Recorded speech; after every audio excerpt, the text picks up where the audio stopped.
सर्वेभ्यो नमो नमः। अहम डॉक्टर सत्यपालः अत्र भवतां सर्वेषां पुनरेकवारं स्वागतं करोमि। अद्य वयं 10वीं कक्षायाः 6ठं पाठं पठामः। पाठस्य नाम सुभाषितानि अस्ति।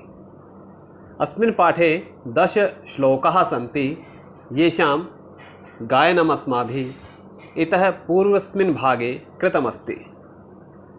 सम्प्रति अस्मिन् भागे वयं प्रथमं द्वितीयं च श्लोकं पठामः। आगम्यतां पठामः।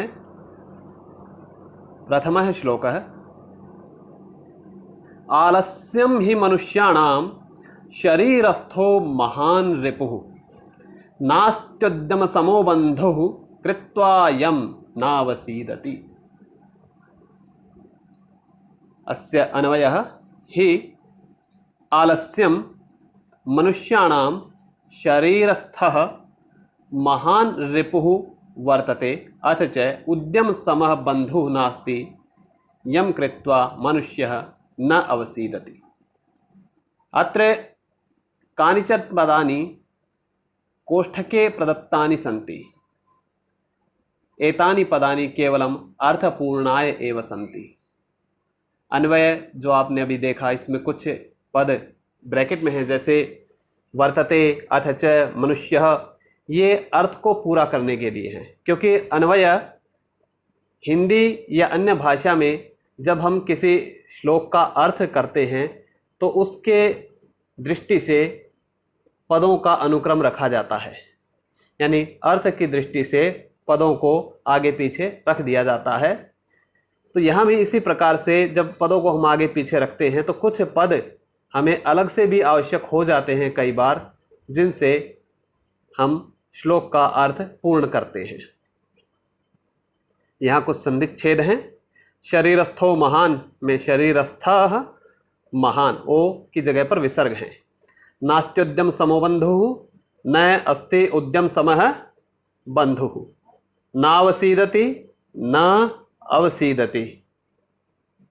शब्दार्थः मनुष्याणाम अर्थात नराणां मानवानां, शरीरस्थः अर्थात शरीरे स्थितः शरीर में स्थित, रिपुः शत्रुः अरिहि, उद्यम समय परिश्रमेण सदृशः परिश्रम के समान, उद्यम के समान, बंधुः परिजनः या मित्रम, अवसीदति पश्चात्तापम करोति। अब हम इस श्लोक की व्याख्या देखते हैं। अस्मिन् श्लोके परिश्रमस्य महत्वं वर्णितम् अस्ति। इस श्लोक में परिश्रम का महत्व वर्णित किया गया है। कवि कथयति यत् मानवानां शरीरे, कवि कहता है यत् के मानवानां शरीरे विद्यमानम आलस्यम, मानवों के शरीर में विद्यमान जो आलस्य है, निश्चितमेव, निश्चित ही तेषां सर्वोपरि शत्रुः वर्तते, निश्चय ही वह उनका सर्वोपरि शत्रु वर्तते। सर्वोपरि शत्रु है, सबसे ऊपर रहने वाला, यानी सबसे बड़ा शत्रु है आलस्यम, जो शरीर में विद्यमान है, यानी बाहर नहीं है। यद्यपि यदि हम देखें तो शत्रु हमें हमारे बाहर दिखाई दे सकते हैं, परंतु जो शत्रु हमारे शरीर के अंदर बैठा हुआ है, आलस्य जिसका नाम है, वो सबसे बड़ा शत्रु है। अथच परिश्रमेण समम, और भी कहते हैं कि परिश्रमेण समम, परिश्रम के समान, मित्रम परिजनः बंधु न विद्यते। मित्र या परिजन या बंधु कुछ भी कहिए, ऐसा नहीं है जो परिश्रम के समान हो। ऐसा कोई मित्र नहीं है, ऐसा कोई परिजन नहीं है, ऐसा कोई बंधु नहीं जो परिश्रम के समान हो, यानी परिश्रम ही सबसे बड़ा बंधु है। यतो ही परिश्रमं कृत्वा कश्चिदपि जनः पश्चात्तापम न करोति, क्योंकि परिश्रम करने के पश्चात, कृत्वा करके, कश्चिदपि जन, कोई भी जन, पश्चात्तापम न करोति, पश्चाताप नहीं करता है, कोई पश्चाताप नहीं करता, यानी बाद में पछताता नहीं है।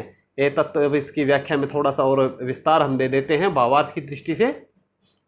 एतत् तु सर्वे जानन्ति एव, एतत् यह तू तो सर्वे जानन्ति एव, सभी जानते ही हैं, एव ही जानते ही हैं, यह मानव है आलस्यम करोति, यह मानव है जो मानव आलस्यम करोति, आलस्य करता है, तस्य सर्वाणि कार्याणि विफलानि भवन्ति, तस्य उसके सर्वाणि कार्याणि विफलानि भवन्ति, सारे कार्य विफल होते हैं। अंततः स केवलम दुःखी भवति, अंततः और अंत में स केवलम दुःखी भवति। परिश्रमी जनः सर्वत्र सफलतां लभते, हर जगह सफलता को प्राप्त करता है। अतएव स संपूर्ण जीवने आनंदम प्राप्नोति। सार रूपेण वक्तुम शक्यते, सार रूप में वक्तुम शक्यते कहा जा सकता है, वक्तुम शक्यते कहा जा सकता है। यत् परिश्रमेण एव जीवनम यापयितव्यम, परिश्रम से ही जीवन व्यापन करना चाहिए। अब हम इस श्लोक का अन्वय की दृष्टि से एक बार सामान्य अर्थ देख लेते हैं। ही निश्चित रूप से, ही का अर्थ है निश्चित रूप से। आलस्यम मनुष्याणाम, आलस्य मनुष्याणाम मनुष्यों के शरीरस्थ, शरीर में स्थित महान रिपुः, महान रिपु वर्तते है, महान शत्रु है, सबसे बड़ा शत्रु है। अच्छा, और उद्यम समः बंधु, उद्यम के समान, उद्यम यानी परिश्रम, परिश्रम के समान बंधु नास्ति, बंधु नहीं है। यम कृत्वा, जिसको करने के बाद न अवसीदति, अवसाद नहीं होता है, पश्चाताप नहीं करता है, मनुष्य पश्चाताप नहीं करता है।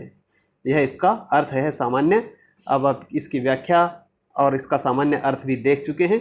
अब इस श्लोक के आधार पर जो प्रश्न बन सकते हैं उन प्रश्नों पर हम विचार करते हैं। प्रश्नः, प्रथम श्लोक है, एक पदेन उत्तरत्। महान रिपुः किम उक्तम, सबसे बड़ा शत्रु किम, किसे कहा गया, कौन है? आलस्यम। उद्यम समः कह नास्ति, उद्यम के समान कह क्या, नास्ति नहीं है, क्या नहीं है उद्यम के समान। यद्यपि हम ये कह सकते हैं कि उद्यम के समान मित्र नहीं है, उद्यम के समान परिजन नहीं है, परंतु श्लोक में जो शब्द, जो पद प्रयुक्त हुआ है उसी पद का हम प्रयोग करेंगे। और यहां पर पद प्रयोग हुआ है नास्त्युद्यम समो बंधुः, तो यहां उत्तर क्या बनेगा? उद्यम समः बंधुः नास्ति। एक पद में लिखना है तो उत्तर बना बंधुः। पूर्ण वाक्य ने उत्तर, पूर्ण वाक्य में उत्तर देना है, यानी एक पूरा वाक्य आपको इसमें लिखना है। परिश्रमं कृत्वा मानवः किम न करोति, परिश्रमं कृत्वा, परिश्रम करके, मानवः मानव, किम न करोति, क्या नहीं करता है, तो अवसाद नहीं करता, न अवसीदति। तो परिश्रमं कृत्वा मानवः न अवसीदति। आलस्यम केशाम कीदृशः च शत्रुः कथितः, आलस्य केशाम किनका, कीदृशः च और कीदृशः कैसा, किनका और कैसा शत्रु कहा गया है। तो आलस्यम केशाम किनका, मनुष्याणाम मनुष्यों का, कीदृशः कैसा, महान शत्रु कथित है। आलस्यम मनुष्याणाम महान शत्रु कथित है। यथा निर्देशम उत्तरत्। अस्मिन् श्लोके क्रियापदम किम अस्ति, इसमें श्लोक में, अस्मिन् श्लोके, इस श्लोक में क्रियापदम, क्रियापद किम अस्ति, क्या है, क्रियापद क्या है इस श्लोक में? यदि हम देखें तो, यदि देखें तो आलस्यम ही मनुष्याणाम शरीरस्थो महान रिपुः नास्त्युद्यम समो बंधुः कृत्वा यम नावसीदति। तो दो क्रियापद हैं, एक तो नास्ति में अस्ति और दूसरा नावसीदति में अवसीदति। तो अस्ति और अवसीदति दो इसमें क्रियापद हैं।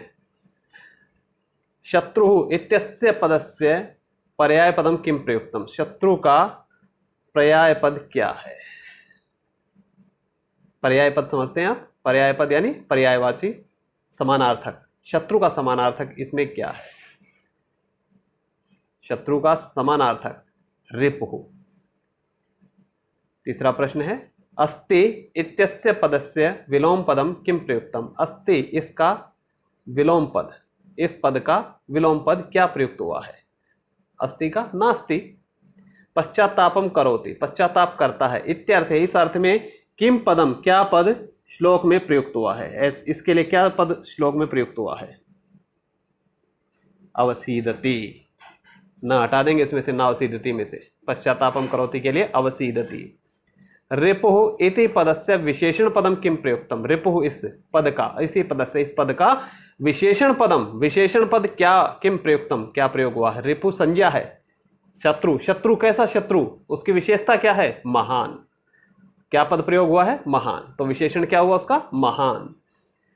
अंतिम प्रश्न है यम इति सर्वनाम पदम श्लोके कस्मै प्रयुक्तम, यम ये जो सर्वनाम पद है श्लोक में कस्मै प्रयुक्तम, किसके लिए प्रयुक्त हुआ है?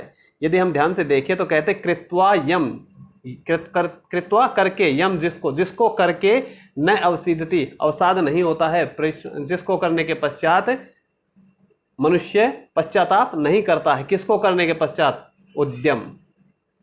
तो उद्यम के लिए प्रयुक्त हुआ है। तो उद्यमाय कस्मई है, तो चतुर्थी में उत्तर देना है हमें इसका। इस प्रकार के प्रश्नों में इस समय चतुर्थी विभक्ति में उत्तर देना है, क्योंकि चतुर्थी में ही पूछा गया है। उद्यमाय, उद्यम से चतुर्थी उद्यमाय, या फिर उद्यम कृते, कृते शब्द का इसके साथ हम प्रयोग कर देंगे। किसी भी शब्द के साथ, किसी भी पद के साथ हम जब कृते शब्द का प्रयोग कर देते हैं, समास कर देते हैं उसके साथ में, तो वह चतुर्थी अर्थ देने लग जाता है। तो इस प्रकार यह आपका पहला श्लोक है, जिसके आपने प्रश्न उत्तरों पर भी विचार किया। अब हम चलते हैं दूसरे श्लोक की ओर। गुणी गुणम वेत्ति न वेत्ति निर्गुणो, बली बलम वेत्ति न वेत्ति निर्बलः, पिको वसंतस्य गुणम न वायसः, करिच सिंहस्य बलम न मूषकः। अन्वय, गुणी गुणम वेत्ति निर्गुणः न वेत्ति, बली बलम वेत्ति निर्बलः न वेत्ति, वसंतस्य गुणम पिकः वेत्ति, यहाँ भी कोष्ठक में शब्द है, वायसः न वेत्ति, सिंहस्य बलम करी एव वेत्ति, मूषकः न वेत्ति। सामान्य सा है, इसमें अन्वय बहुत कठिन नहीं है, सीधा सीधा अन्वय बनता है। संधिच्छेदा, निर्गुणो बली, तो निर्गुणः और बली। पिको वसंतस्य, पिका वसंतस्य, दो ही जगह पर संधि है इसमें।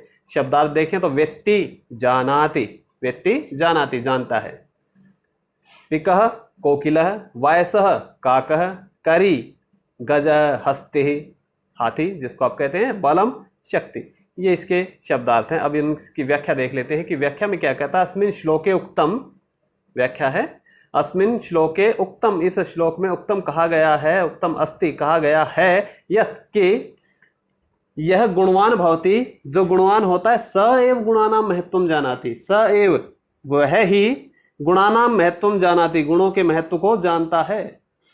गुणहीनस्य जनस्य कृते, गुणहीनस्य जनस्य कृते, गुणहीन जन के लिए, तो गुणानाम किंचिदपि महत्वम नास्ति, गुणों का किंचिदपि कुछ भी महत्वम नास्ति, महत्व नहीं है। उदाहरण भी दिया है कि वसंत कालस्य किम महत्वम वर्तते, वसंत काल का क्या महत्व है, तत्केवलम गुण युक्त है, कोकिल एव जानाति, तत्केवलम उसे केवल गुण युक्त है, गुण से युक्त कोकिल है, कोयल एव जानाति, कोयल ही जानती है।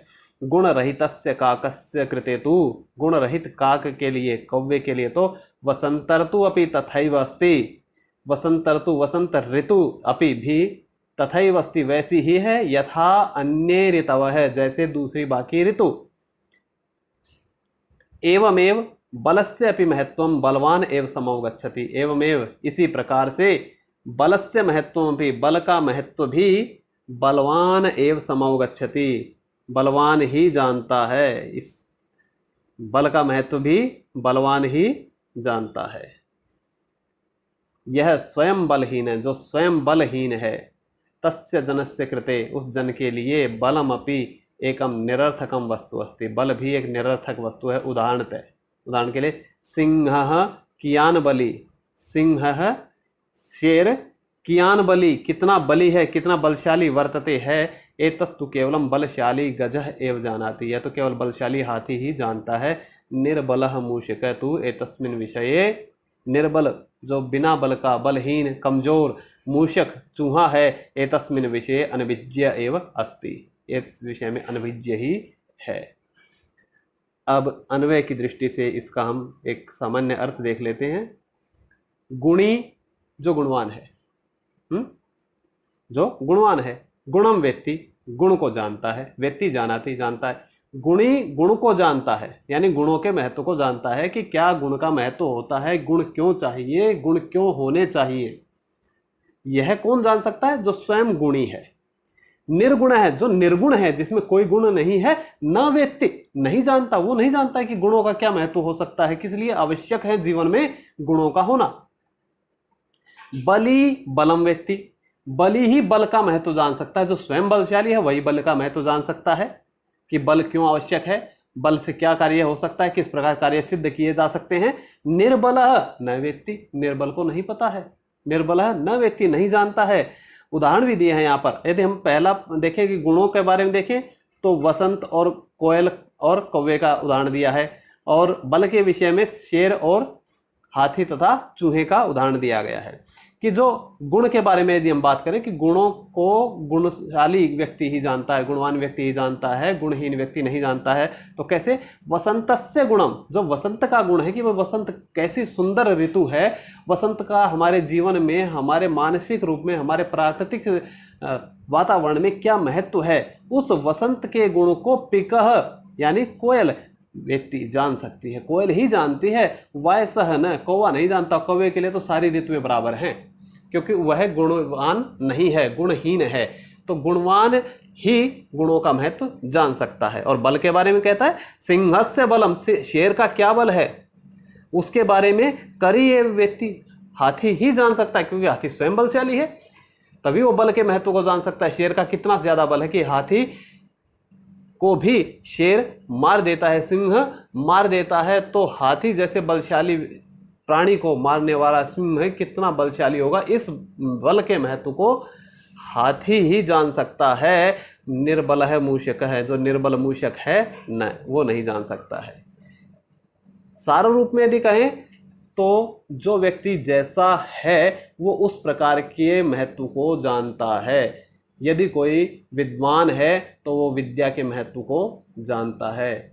यदि कोई व्यक्ति अच्छा अभिकर्ता है, अच्छा किसी भी तरह का एजेंट है, तो वो उस प्रकार के कार्य को जान सकता है। यदि कोई अच्छा अभियंता है तो वो इंजीनियरिंग को जान सकता है। अच्छा इंजीनियर है, अभियंता, तो वो उस इंजीनियरिंग के महत्व को जान सकता है। जो जिस प्रकार के कार्य में सिद्ध है वो उस प्रकार के कार्य के महत्व को जान सकता है, अन्य उसको जान नहीं सकते हैं। इस प्रकार ये इसका सरलार्थ या व्याख्या भी है। अब हम इसके प्रश्नों पर विचार कर लेते हैं। प्रश्नः द्वितीय श्लोक है, एक पदेन उत्तर। बलम कह वेति, बल को कह कौन जानता है, बलि। यहां हम बलवान शब्द भी प्रयोग करना चाहें तो बलवान कर सकते हैं, शक्तिशाली प्रयोग कर सकते हैं, लेकिन क्योंकि हमें श्लोक के आधार पर ही प्रश्नों के उत्तर देने होते हैं, इसीलिए हम वही पद प्रयोग करेंगे जो श्लोक में प्रयोग हुआ है। श्लोक में प्रयोग हुआ है बलि। निर्गुण है कम न जानाति, निर्गुण है किसको नहीं जानता है, निर्गुण गुणम। कोकिल है कस्य गुणम जानाति, कोकिल कोयल कस्य गुणम किसके गुण को जानती है, वसंतस्य। सिंहस्य बलम कह वेत्ति, चौथा प्रश्न, सिंहस्य बलम शेर के बल को कह वेत्ति कौन जानता है, शेर के बल को कौन जानता है, करी। पूर्ण वाक्य न उत्तरत, पूर्ण वाक्य में उत्तर देना है। गुणम कह जानाति कह चन, गुणों को कौन जानता है, कह चन और कौन नहीं जानता है। तो सीधा सा है गुणम गुणी जानाति, निर्गुण है न जानाति या निर्गुण है न। दूसरा प्रश्न है गजह कस्य बलम वेत्ति, गजह गज हाथी किसके बल को जानता है, शेर के। तो गजह सिंहस्य बलम वेत्ति। यथा निर्देशम उत्तरत। अस्मिन् श्लोके क्रियापदम किम अस्ति, इस श्लोक में क्रियापद क्या है। यदि हम ध्यान से देखें तो इसमें वेत्ति वेत्ति वेत्ति प्रयोग हुआ है 4 बार। पहली पंक्ति यदि देख लें तो गुणी गुणम वेत्ति न वेत्ति, उसके बाद बलि बलम वेत्ति न वेत्ति, ये 4 बार वेत्ति ही प्रयोग हुआ है, यानी क्रिया तो एक ही है इसमें, वेत्ति। गजह इत्यस्य पदस्य पर्याय पदम किम प्रयुक्तम, गजह का पर्यायवाची करी। काकः इत्यस्य पदस्य पर्याय पदम किम प्रयुक्तम, काकः कौवे का, इसका पर्यायवाची वायसः। महत्वम जानाति, महत्व जानता है, जानते हैं। इत्यर्थे इस अर्थ में किम पदम श्लोके प्रयुक्तम, क्या पद श्लोक में प्रयुक्त हुआ है, वेत्ति। क्या पद प्रयोग हुआ है, वेत्ति। कोकिलः इत्यस्य पदस्य पर्याय पदम किम प्रयुक्तम, कोकिलः का पर्यायवाची पिकः। वेत्ति इति क्रियापदस्य कर्तृपदानि चित्वा लिखत, वेत्ति इस क्रियापद के कर्ता चुनकर लिखिए। बहुत सारे कर्ता हैं इसमें, जैसे गुणी गुणम वेत्ति, गुणी कर्ता हो गया। न वेत्ति निर्गुणः, निर्गुणः कर्ता हो गया। उसके बाद बलि कर्ता हो गया, निर्बलः हो गया, पिकः हो गया, वायसः हो गया, करी हो गया और मूषकः हो गया। इस प्रकार 8 कर्तृपद हैं इसमें, 8 कर्तृपदानि। गुणी निर्गुणः, बलि निर्बलः, पिकः वायसः, करी और मूषकः। ये इसके 8 अष्ट क्रियापदानी हैं, कर्तृपदानी है। क्रियापद तो एक ही है व्यक्ति, और 8 कर्तृपदानी इसके हैं। इस प्रकार ये दूसरा श्लोक भी आपका समाप्त होता है। इसके पश्चात हम अगले 2 श्लोक और रखेंगे अगले भाग में। तब तक के लिए विराम। धन्यवाद। जयतु संस्कृतम, जयतु भारतम।